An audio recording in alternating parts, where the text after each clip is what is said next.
Okay, so I'm recording another video, number 3 for the day to make up for the ones that I missed over the weekend. So I have been feeling kind of blue lately. I've been kind of down in the dumps and not really my normal chipper self.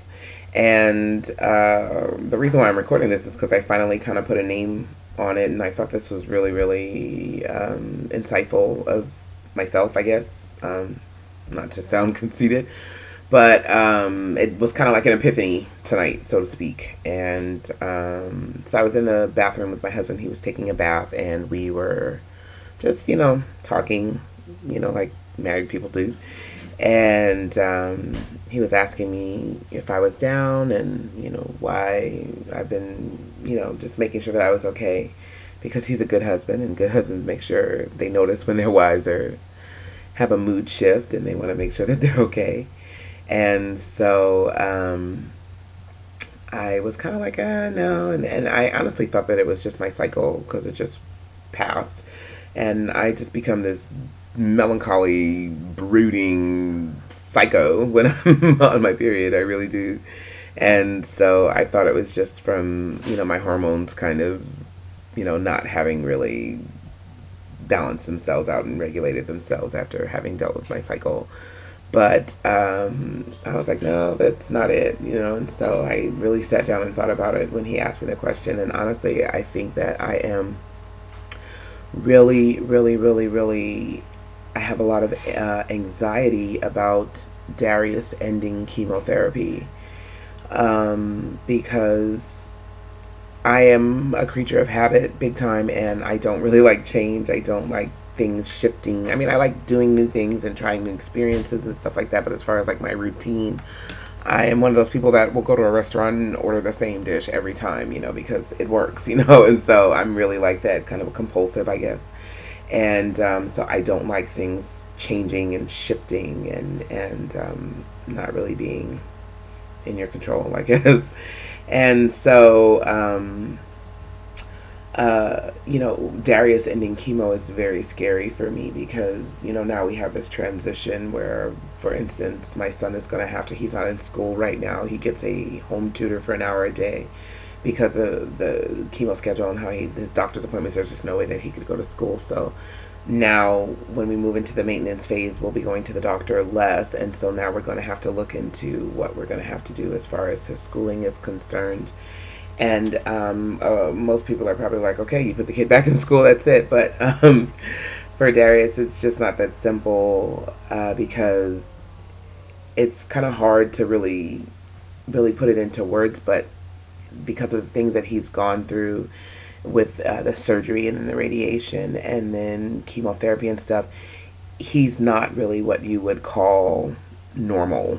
So if you didn't know my kid before he got sick and then you met him now, you would probably think that he was special needs or he was born with some kind of learning disability, or that he was developmentally disabled, and he's not. So but he just appears that way. It's really, really hard to explain it, or it's just kind of funny. And so he's not developmentally disabled, but he appears developmentally disabled.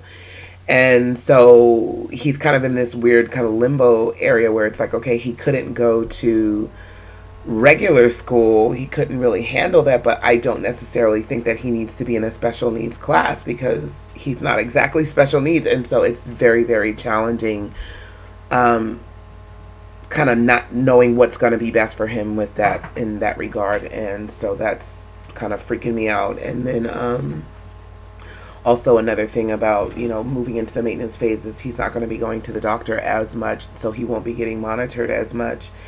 And the thing about dealing with cancer is you just really feel like you cannot breathe again. Like, you are constant, like there is cancer under every rock, around every corner, in every closet, every door that you open, cancer's going to jump out at you.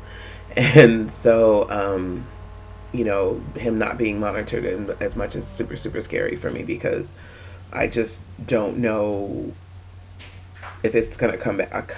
I just, I don't know if it's going to return. And he won't be going as much, so he won't be being seen as much. And so I just don't know that they're going to catch something, or, that one day that you're going to go into the doctor and they're going to be like, we have bad news, like, and, I just am super, super, like, anxious about, this new phase and this new chapter. And I've been eating like crazy and so I've gained some weight. And I think it's because I'm just really, really worried about what's going to happen with my son. And so, anyways, and so I have not been my usual, like, I'm not like this. I am super enthusiastic. I'm super, super chipper. I'm always happy, always smiling, very positive. I'm not like a Debbie Downer. And so feeling this way really, really sucks because, I don't, this is just not me.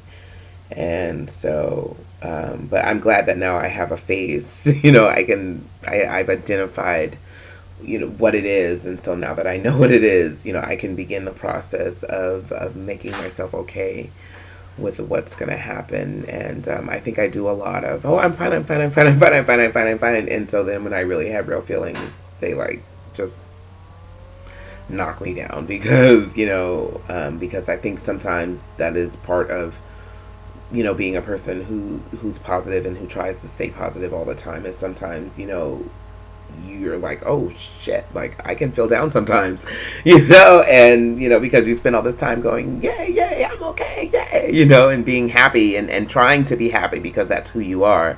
And so then it's like, oh, like, even I can get blue too. And so, anyways, whatever. I'm done. So, thanks for letting me talk. And honestly, I just want to explain why I'm doing this. It's not to become famous, even though it would be nice because I could sure use the money. And I think I'm pretty entertaining and the world could hear what I have to say. I mean, come on. But not that I'm narcissistic or whatever, but anyways, whatever. I love myself. So, but honestly, I'm really doing this because I just love to talk, and